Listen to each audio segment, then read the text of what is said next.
this book. This book, it's just really, really good. Some background. I used to read mysteries, specifically Agatha Christie mysteries, Poirot, Miss Marple. Every time I went to the library, I checked out another one. Once I read through Agatha Christie's catalog, though, I couldn't really find anything else in the mystery genre that struck my fancy, so I moved on to other genres. This book, though, has most definitely renewed my interest in mystery as a genre. So, here's my takeaway for Cuckoo's Calling by Robert Galbraith. In my takeaway videos, I talk about one thing that I liked, one thing that I didn't like, and then what's my takeaway.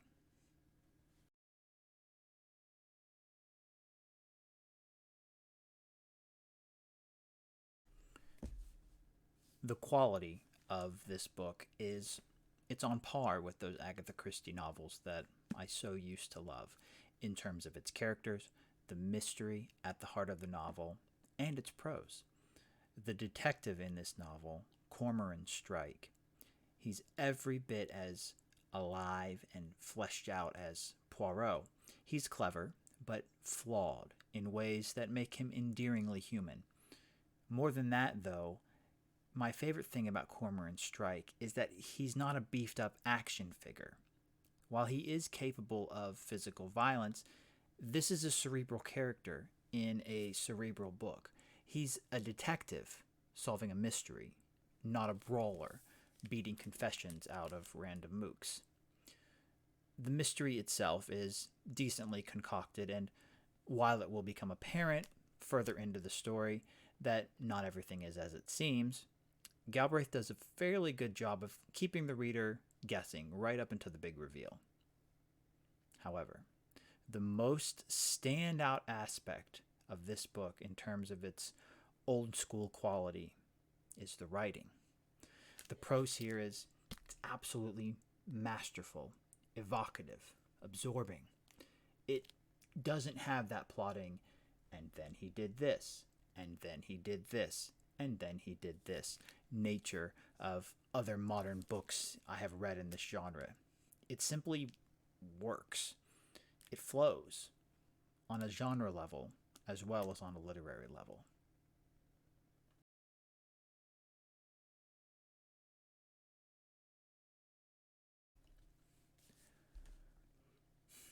I haven't read any of the other books in the series, though I fully intend to. I haven't seen the films that they made based on the books. I know nothing about the Cormoran Strike universe other than what's contained in these pages. So I don't know what ends up happening with Cormoran and Robin. What I do know, though, is I don't like what happens with them in this book. Cormoran is the main viewpoint character throughout the book. The novel follows his actions largely. Occasionally, though, we get to see events and characters through the eyes of his temp agency secretary, Robin Ellicott. She's the only other staff at Cormoran's detective business. That business starts the book in very much a down and out state. Things improve financially fairly quickly, but throughout the book, there's this whole subplot of a will she, won't she variety. Will Robin stay on with Cormoran despite the reservations of her fiance, job offers from better businesses, and Cormoran's own crusty nature? But it's quite obvious from the get-go that, yes, of course she will. She's bright, efficient, interesting, and she's completely enamored of the whole world of private detecting. So even the most dense reader can tell that, yes, she's going to stay. So the whole will she, won't she thing ends up feeling tired and pointless. It feels like filler material in what's already a very large book.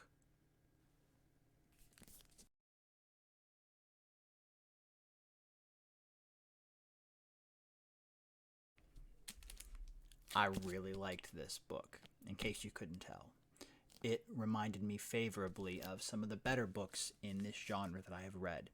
I like that Strike is realistic and gritty without being some highly trained warrior that solves mysteries by getting into fistfights. There's a place for books like that in the mystery genre, but I'm glad that books like this, with smart characters who survive by their wits, are still being written. The characters are excellent, the mystery is solid, with plenty of twists and turns and revelations, and the writing is top notch, engaging, and it really makes Cuckoo's Calling stand out as a mystery that is well worth diving into. That's the takeaway. Thanks for watching.